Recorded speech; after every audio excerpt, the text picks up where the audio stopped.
To start today's episode, I actually want to tell you about a show I just watched. I can't tell you how many people told me to watch the show Jury Duty.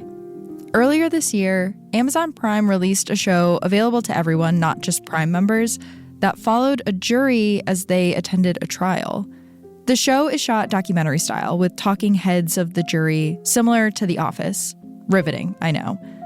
Except there's one huge catch. The trial isn't real. Everyone on the show is a paid actor. The judge, the lawyers, the witnesses, and the entire jury, except for one guy. One guy was plucked from his real life, told he was selected for a real jury, and had no idea for the entire trial that everything around him was carefully constructed. It's a weird Truman Show experiment that really divided audiences. You watch as actors try not to laugh during outrageous sequences, like a witness that does social media management for her dog, all while Ronald, the real guy, takes it completely seriously.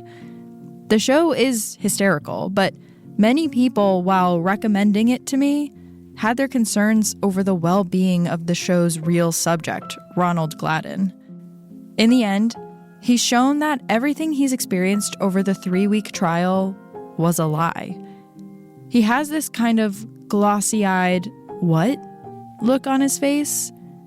His reality in that moment was completely broken. Shows like this have actually been around for a while now. And if you knew a bit more about their history, you may realize that Ronald made it out of this show incredibly lucky. What if I told you there was a reality show from Japan in the late 90s that also attempted to do its own Truman Show? And that the show, called Sweepstakes Life, can only be described as torture, bending the lines of what was real and what wasn't for its subject, who was manipulated for audience enjoyment for 15 months. Today, I want to tell you the story of Nasubi, an aspiring comedian who was chosen out of obscurity to take part in what was essentially an evil human experiment for television.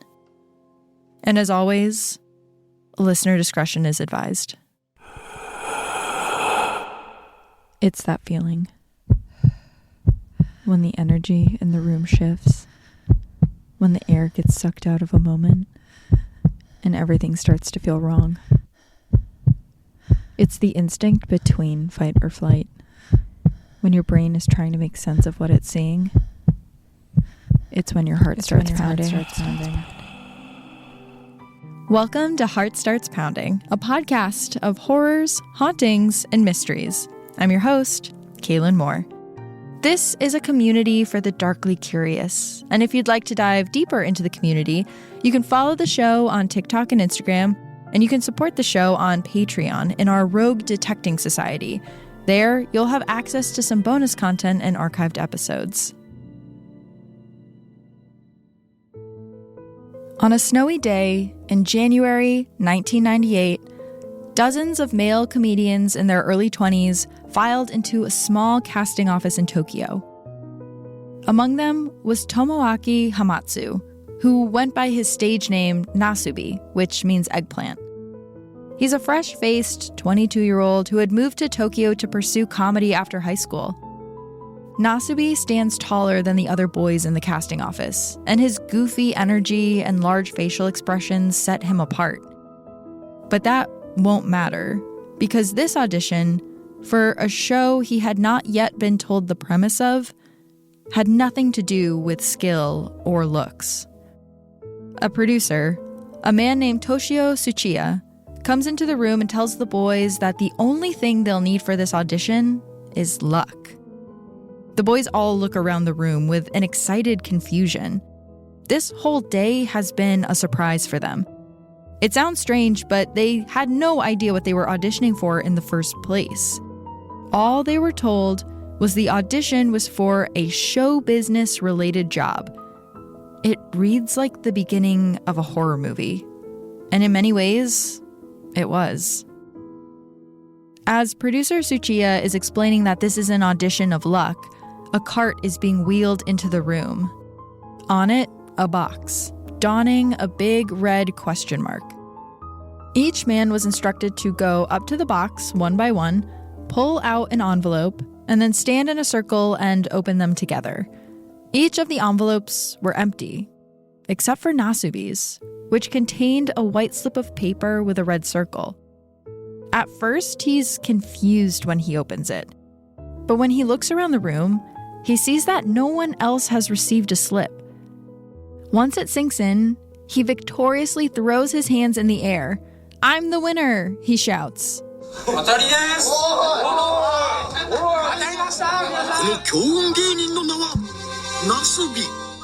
The producer goes up to him, and Nasubi expects that he's going to share with him exactly what he won, what the show he just passed the audition for is. But he doesn't. Instead, the producer whisks him away. It's time to get started. Now? Nasubi asks. Yes, now. He doesn't know where he's being led, but he's excited. As he's being shuffled towards a car, he turns to the producer and says, "It feels like an entire life's worth of luck has just been spent. No more luck left." It's an innocent comment meant to show his surprise and gratitude for the opportunity, but he could never guess how accurate that statement would end up being. Nasubi's luck had all been used, considering what was to come. There was no luck left. Because what Nasubi didn't know was that he was auditioning for a survival reality show. The segment they were casting was part of Susunu Denpa Shonen, a show that would feature multiple extreme survival reality shows, all casted with young men desperate to make it in the entertainment industry. Nasubi was blindfolded, shoved into a car, and brought directly from the casting office to a small studio apartment. It was incredibly modest, to put it lightly, outfitted with one single stovetop burner, an air conditioner, a toilet, and a shower. Once he arrived, the blindfold was removed, and he saw that the only furnishings in the room were one cushion, a radio, a table, a telephone, stacks of postcards, some notebooks, and pens. What was he doing here? What was this room? And then he looked to his left, where he saw giant stacks of magazines. That's when Nasubi finally learned the point of the show he was to be a part of. He was supposed to go through the magazines, enter as many magazine sweepstakes as he could, and survive off only what he won, nothing more. Any food he was going to eat was going to need to come from his winnings. Once he won the value of 1 million yen, or about $10,000 US, he would be free to leave. Oh, and he was going to need to strip. Nasubi was asked to remove his clothes, all of his clothes, to begin.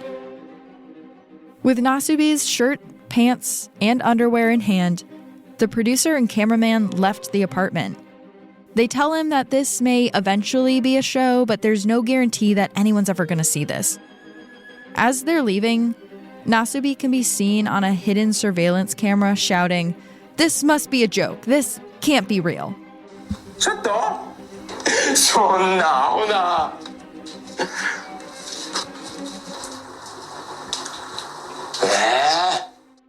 And there he was, alone in the apartment with no food, no clothes, not even a square of toilet paper.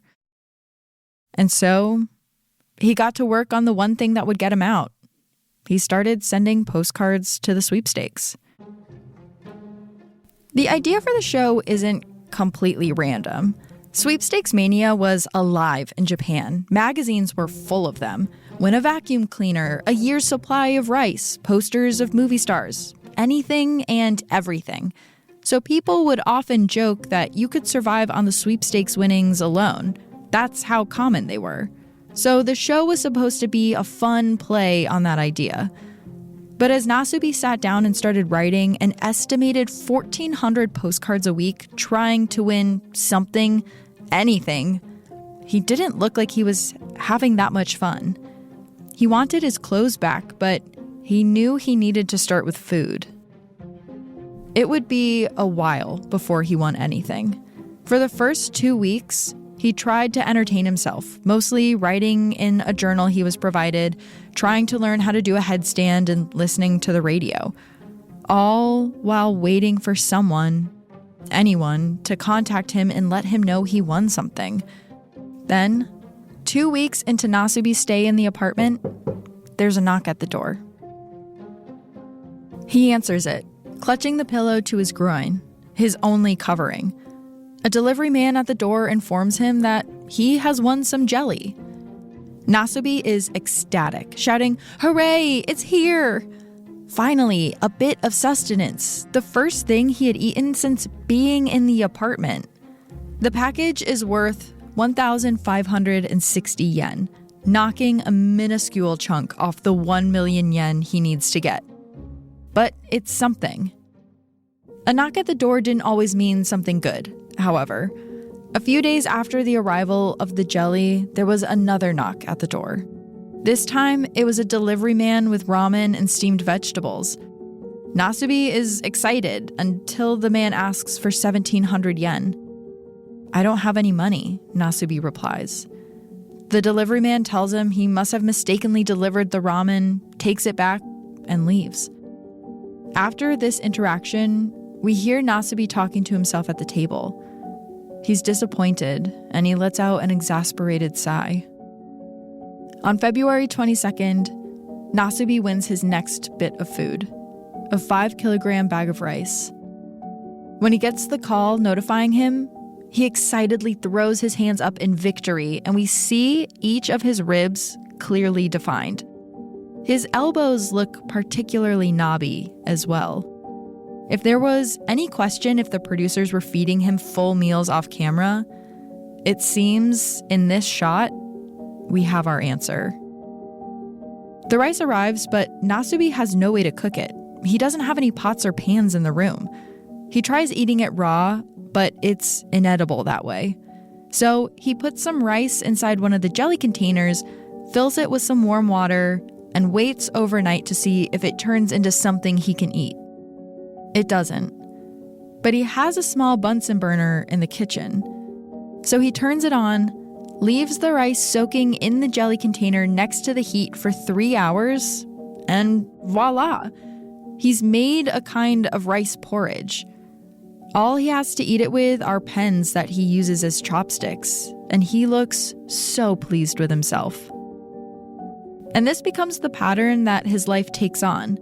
Win something potentially useful every few weeks, figure out how to use it with what he has available, rinse, and repeat. At the end of his first month, he still needs to win 985,140 yen. He's hardly made a dent. So he hunkers down. He sits at the table, still completely naked, with just a bag of rice to eat, and he writes more postcards. He's still not sure if anyone will ever see the footage of what he's doing, and at this point, he's probably thinking that him writing postcards for 9 hours a day is not interesting enough to be on TV. But what Nasubi doesn't know was that these videos were being broadcast every Sunday evening to all of Japan. He was being featured on the show Susunu Denpa Shonen, which featured other young men doing various other survival challenges. Nasubi's segment was called Sweepstakes Life, and it was a 5 to 10 minute part of the whole show. Denpa Shonen was averaging 17 million viewers each episode. About the same amount of people were watching him fight for his life in a studio apartment as the Game of Thrones finale. And yes, Nasubi was completely naked while his segment was being filmed. So the final version had a large eggplant that moved with him to keep his groin covered. Sweepstakes Life wasn't the only part of Denpa Shonen that could be considered tortuous. The day that Nasubi was cast for his segment, some of the other men in the casting office were also cast for the other ones.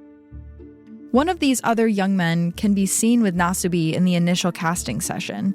He was featured on a segment called Denpa Shonen's Desert Island Escape, where he and another contestant were dropped on a desert island with no food, no water, and told to find a way back to Tokyo. To do that, they'd have to cross miles of open water on just a pedal boat. Another show was Denpa Shonen's Vertical Africa-Europe Continental Hitchhike, where two contestants had to hitchhike from South Africa to Norway with no money. They endured grueling heat, near starvation, and a language barrier on their quest to make it back. Each Sunday, audiences would get updates on how each of the psychotic challenges were going, and they loved it. But as more and more people started tuning into Nasubi, he kept faring pretty badly. February and March slowly crept by, and Nasubi still had only 67,000 yen banked.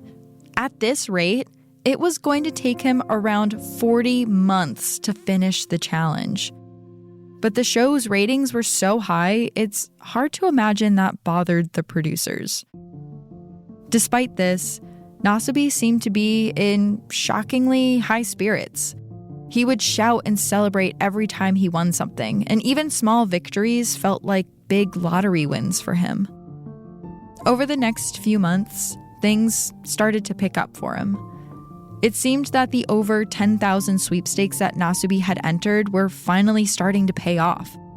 A lot of the winnings were useless. A poster of a famous actress, a TV he couldn't hook up in the apartment.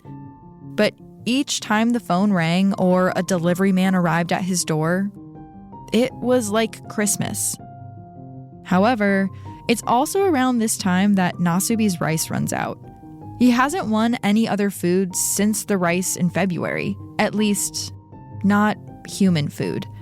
He has, however, won dog food. Each Sunday, audiences watch Nasubi eat dog food while praying to God for a blessing. It's also around the time that the other Denpa Shonen segments start experiencing catastrophic failures as well. One of the two men hitchhiking to Norway collapses and almost dies from dehydration in the Sahara Desert. The producers say it's because he was using his very small water supply to water plants, but the contestant knows that's not true. On another show, a contestant is pressured to go into a gay club and offer condoms to patrons. The segment ends with him being beaten, fading to black as you can hear his screams. This adversity didn't deter audiences, who kept tuning in droves despite watching the contestants nearly die. It actually made people love Nasubi more. His spirit, in spite of adversity, was encouraging. And eventually, die-hard fans and the media figure out where his apartment is. When I first read this, I thought that they would maybe be outraged and try to come to Nasubi's aid, maybe bring him something to eat or at least a blanket. But they arrived to observe, to maybe catch a glimpse of Nasubi in the window, or hear him celebrate when he won something. It sounds horribly cruel, but audiences may not have known how dire the situation was at this point.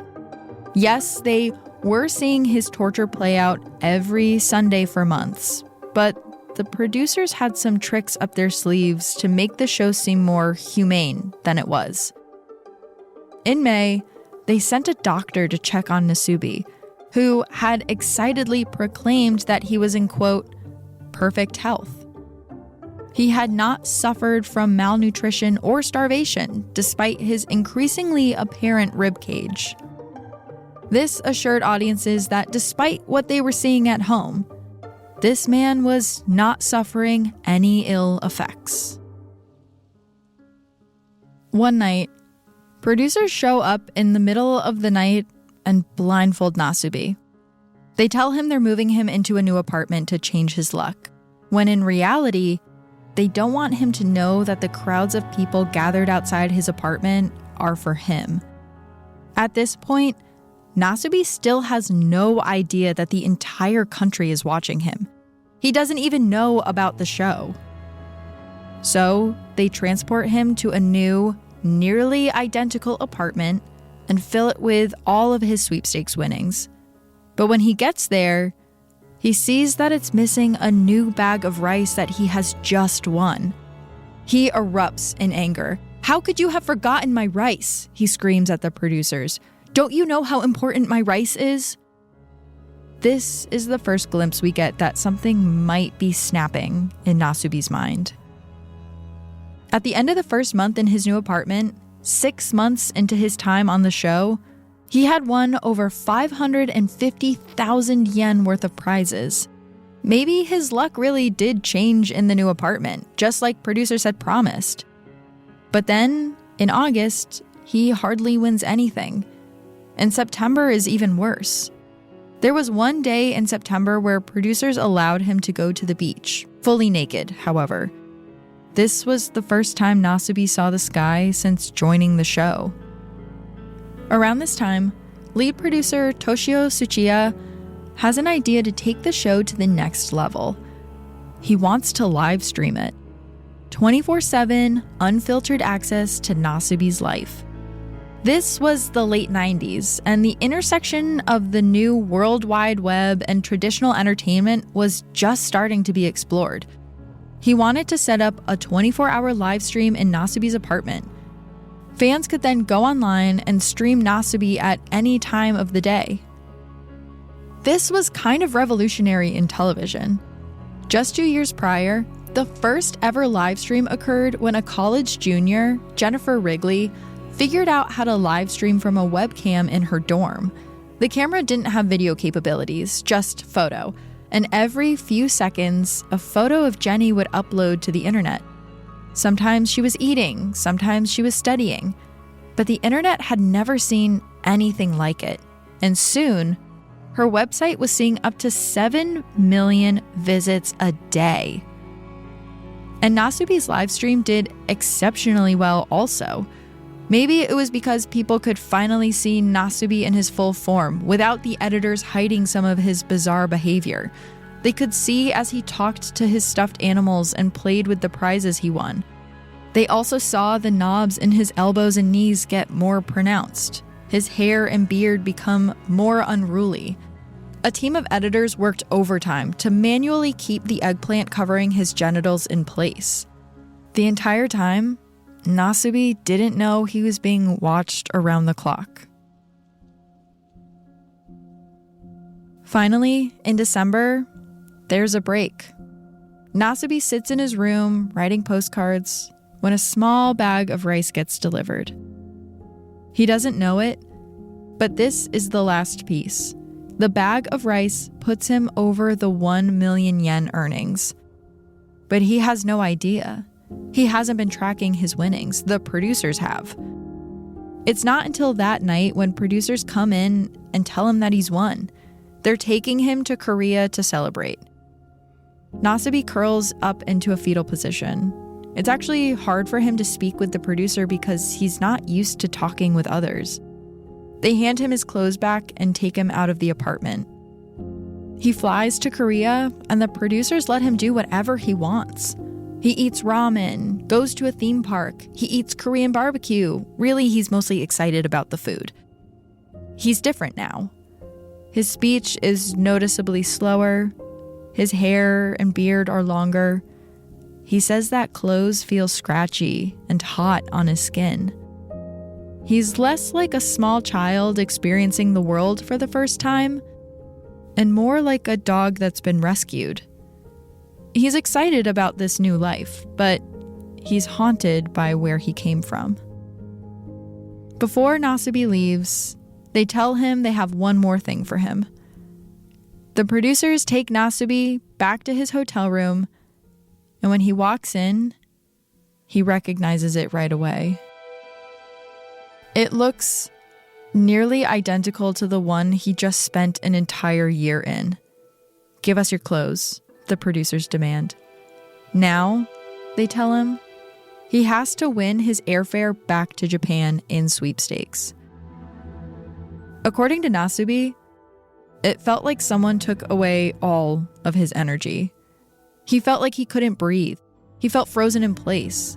He says, "No, I'm not going to do it." But Toshio Tsuchiya was not taking no for an answer. He starts trying to convince Nasubi to get back in the room. This was his cash cow. He literally couldn't afford to lose him. The show was a hit. Eventually, Nasubi said that he felt worn down, that no matter how many times he said no, Tsuchiya would push back. So he agreed, and he walked back in the room. For the next 3 months, Nasubi sat on the floor and wrote letters. And when enough prizes to win airfare came, he was told he needed to win more until his airfare was upgraded. Then he needed to win first-class seats back. The constant dangling of the carrot in front of his face was torture. How could he trust that the goalpost wouldn't just be moved again once he won the next thing? He finally wins a first-class ticket home, and they bring him back to Tokyo just to put him in another apartment. He doesn't even fight back this time. He's trained like a dog. He walks in, strips, and sits at the table. Maybe this is just his life now, forever. But then, just as he's getting settled into his new apartment, there's a rumbling. Nasubi looks up just as all 4 walls of the room fall away. A live audience is on the other side, cheering wildly, and 2 announcers run up to him. "Congrats!" they scream. "You've won!"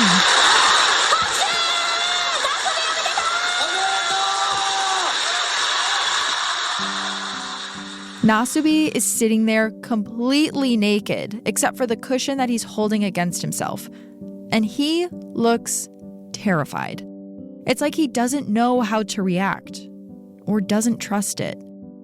The announcers explain to him that he's been on television every Sunday for the last 15 months and has been live streamed on the internet 24 hours a day. Not only that, but the journal he's been writing in has been published and is a best-selling book. None of this registers with Nasubi.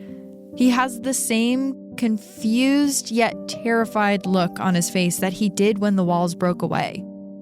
The first thing he says when the mic is shoved in his face is, "Why are they laughing?" What Nasubi is experiencing is shock.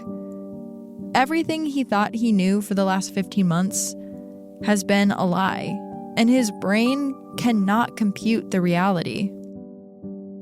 The show really was finished. Nasubi was done. Though he was free to go back to his apartment, the effects of the show would linger for years to come. It would take him a while to be able to speak at full speed again. Another year for clothes to not feel so uncomfortable on his skin. Though his show was a huge success and his journal a bestseller, he went on to become a D-list celebrity in Japan, like a lot of reality stars do. I recently came across an article that was written for the Japan Times in 2000. In it, the journalist calls Big Brother and Survivor, both reality shows shot outside of Japan, vulgar, while singing the praises of Denpa Shonen. It seemed wild to me that someone could watch Big Brother, a show where contestants are fed, dressed, live in a nice home, and have real prize money they win, and think it was more vulgar than watching a man eat dog food live on a 24/7 stream. But there does seem to be something about Denpa Shonen that could only exist in Japan at the time that it did. For one, the 90s were a recession in Japan, and it's been suggested that people enjoyed watching someone who had it much, much worse fight for their lives on reality television. But I don't think that's it. No. After 9/11 happened in the US, one of the most watched shows on air was 24, a show where each week Jack Bauer would fight bad guys and win, despite the odds being stacked against him. Americans didn't want to watch people be tortured. They wanted to see the good guy come out on top. And perhaps in Japan during the recession, it was something similar. At the core of each show, at least according to producer Toshio Tsuchiya, was a person who had nothing, persisting in the face of adversity. It was a man who hadn't eaten in 2 weeks trying to win food, and excitedly dancing when he did. Japanese scholars have suggested that the popularity of Nasubi says something about Japanese culture, at least at the time, and it's most apparent with this one simple fact. Nasubi's door was never locked. At any point, he was free to go. But according to him, he never thought to. He was brought up to keep your head down and do what you're told, to push through hard times without making a fuss, to listen to authority. He never made a fuss about what was happening until he was brought to Korea. And even then, he went back into the room. To audiences, it was admirable. But what we know now was that it was manipulation. Nasubi had no clothes or money. What was he to do if he left the apartment? He didn't speak Korean and had no way to get home, so leaving the apartment in Korea was never an option. So he stayed. Who knows how long the experiment would have gone on for if they didn't let him go? He was, by all accounts, broken. I recognized the look on Nasubi's face when the walls fell away and the audience was revealed when I watched Jury Duty. The look of your whole reality being stripped away. And it made me tense up, despite me knowing that the lead of Jury Duty had great accommodations the entire time.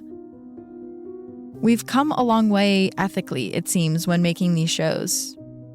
But when watching reality TV, it's worth it to ask, who really is the winner here? This has been Heart Starts Pounding, written and produced by me, Kaylin Moore. Sound design and mix by Peachtree Sound.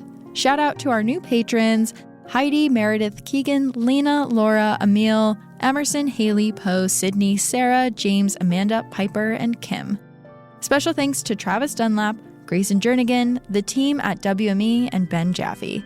Have a heart-pounding story or a case request? Check out heartstartspounding.com. Until next time, stay curious. Ooh.